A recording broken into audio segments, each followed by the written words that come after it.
Hello guys, welcome back to my YouTube channel Pathshala of English. आज मैं आप सबको पता है कि ठंड स्टार्ट हो गई है, तो ठंड की वोकैबुलरी भी याद करनी ज़रूरी होती है ना, कि कौन क्या, धूप सेकना क्या होता है, शीतलहर क्या होता है, या बर्फ़ पड़ना क्या होता है। तो ऐसे ऐसे वोकैबुलरी आज मैं लेके आया हूँ इस वीडियो में। तो इस वीडियो को थोड़ा सा भी स्किप ना कीजिए और बने रहिए हमारे चैनल पर पाठशाला ऑफ इंग्लिश पर, ठीक है। तो चलिए स्टार्ट करते हैं। पहला क्या है, सर्दी का मौसम। सर्दी का मौसम, जो ठंडी ठंडी हवा जो चलती है, सर्दी का मौसम को क्या कहते हैं? Winter season. ठंडी के मौसम को विंटर सीजन। और शीतलहर, कोल्ड वेव होता है शीतलहर। और जो कहते हैं एकदम कड़ाके की ठंड, कड़ाके की ठंड को क्या कहते हैं? एक्सट्रीमली कोल्ड होता है कड़ाके की ठंड। आप लोगों ने देखा होगा फिल्मों में, या इधर भी दिख रहा होगा आप लोगों को, बर्फ़ का तूफान। बर्फ़ का तूफान को क्या कहते हैं? स्नो स्टॉर्म कहते हैं बर्फ़ के तूफान को। और आप लोग जब भी आप सुबह उठ, ठंड में सुबह उठ के देखते हैं तो ओस पड़ी रहती है। ओस को क्या कहते हैं? दीव कहते हैं। दीव, दीव मतलब ओस। ओस की बूंदे, ओस की बूंदे को दीव ड्रॉप्स कहते हैं, ओस की बूंदे। और ठंडी में कपकपाना क्या होता है? ठंडी में कपकपाना होता है शिवर। ठंडी में कपकपाना शिवर।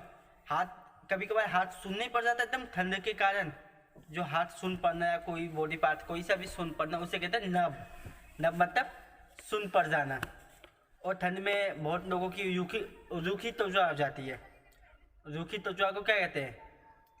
रूखी त्वचा अलग होता है और फटी हुई स्किन अलग होता है। पहले ये मैं आप लोगों को बता दूँ। रूखी त्वचा को कहते हैं ड्राई स्किन। रूखी त्वचा ड्राई स्किन।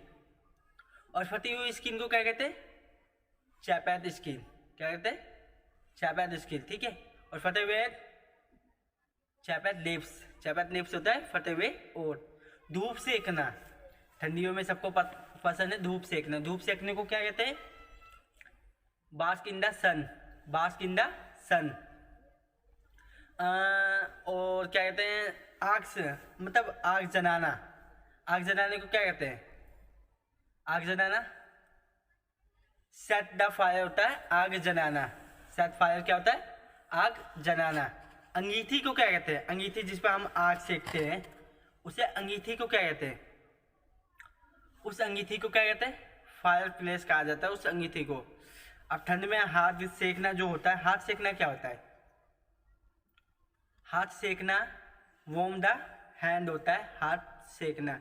एक होता है ठुठुरना, ठंड के कारण जो ठुठुरते नहीं लोग, टम्बलिंग कहते हैं ठुठुरने को। टम्बलिंग कहते हैं ठुठुरने को। और नेक्स्ट स्टेप क्या है हमारा? ये ठंड के कारण दांत जो ऐसे खिटखिटाते नहीं दांत को हम, तो उस दांत को क्या कहते हैं? चैटर कहते हैं। दांत को, दांत खिटखिटाना चैटर। और ठंड में अगर कोई जम जाता है, उससे तो बहुत इजी वर्ड मीनिंग है ये, सभी को सब बचपन से सुनते आ रहे होंगे। इसे क्या कहते हैं? ठंड में कुछ जम जाना। ठंड में जम जाना फ्रीज होता है। ठंड में जम जाना। एक होता है खुदरी स्किन, मतलब एक ड्राई स्किन अलग होती है, ठीक है, रूखी स्किन अलग होती है। दोनों कई स्किन तरह के होते हैं। एक होता है रफ स्किन। रफ स्किन मतलब खुदरी स्किन, एकदम जो ऐसे लाइन लाइन से आ जाती है, उसे कहते हैं, ठीक है। और किसी को ठंड लग जाना या सर्दी लग जाना, उसे क्या कहते हैं? उसे कैच कोल्ड कहते हैं उसे, ओके। और ऐसे भी अमेजिंग वर्ड मीनिंग जानने के लिए मेरे चैनल पर बने रहें, ठीक है। तो चलिए नेक्स्ट वर्ड की ओर।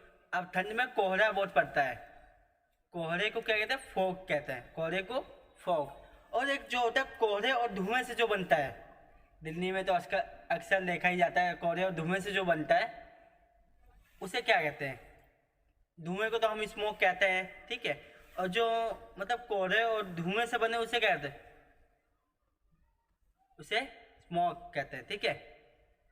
बर्फबारी होना, स्नोफॉल होता है बर्फबारी होना, ठीक है। और आप लोगों ने वो बचपन में हमारे इधर तो पड़ती थी बर्फ़, एक बार पड़ी थी, तो हम लोगों ने भी बनाया था बर्फ़ का पुतला। बर्फ़ के पुतले को क्या कहते हैं? स्नोमैन कहते हैं बर्फ़ के पुतले को। क्या कहते हैं? स्नोमैन, बर्फ़ के पुतले को। और फिर आता है बर्फ़ के गोले, जो हम खेलते समय बनाते हैं ना। बर्फ़ के गोले नहीं बना के खेलते हैं, तो उसे क्या कहते हैं? स्नो बॉल कहते हैं बर्फ के गोले को। और एक आता है आपको नोकीली जो बर्फ होती है, इधर आप पिक्चर देख रहे होंगे उसकी, ठीक है, तो उसे क्या कहते हैं, बर्फ के नोकीले टुकड़े को क्या कहते हैं, स्नो फैकल्स कहते हैं बर्फ के टुकड़े को। अब चलिए आते हैं कुछ गर्मी ठंड के कुछ कपड़ों के जो हम यूजुअली यूज करते हैं इन विंटर सीजन में, ठीक है।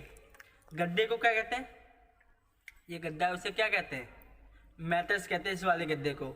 और कोई अगर भारी रजाई हो या बड़ी रजाई हो, ठीक है, तो उसे क्या कहते हैं, उसे द्वैत कहते हैं। द्वैत मतलब भारी रजाई या कोई बड़ी रजाई, ओके।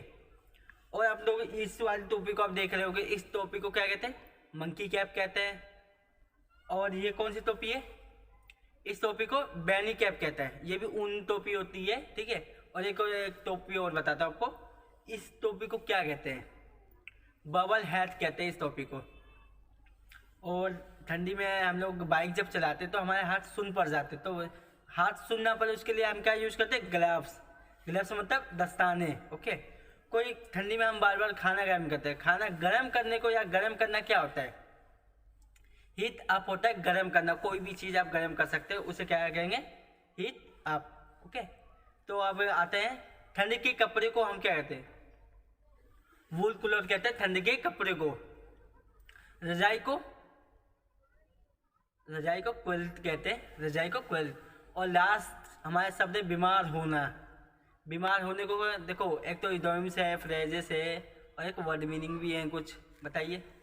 अंडर द वेदर होता है बीमार होना, अंडर द वेदर होता है बीमार होना, सिक या इल कह सकते हो आप, कोई बीमार होते हैं जब हम ठंड में, या कोई भी बीमार होता है कोई से भी सीजन, उसे हम अंडर द वेदर, सिक या इल कहते हैं। तो इस वीडियो को आप लास्ट तक जरूर देखें, और देख लिए हो तो thanks for watching my video. अगली वीडियो में हम जल्दी मिलेंगे।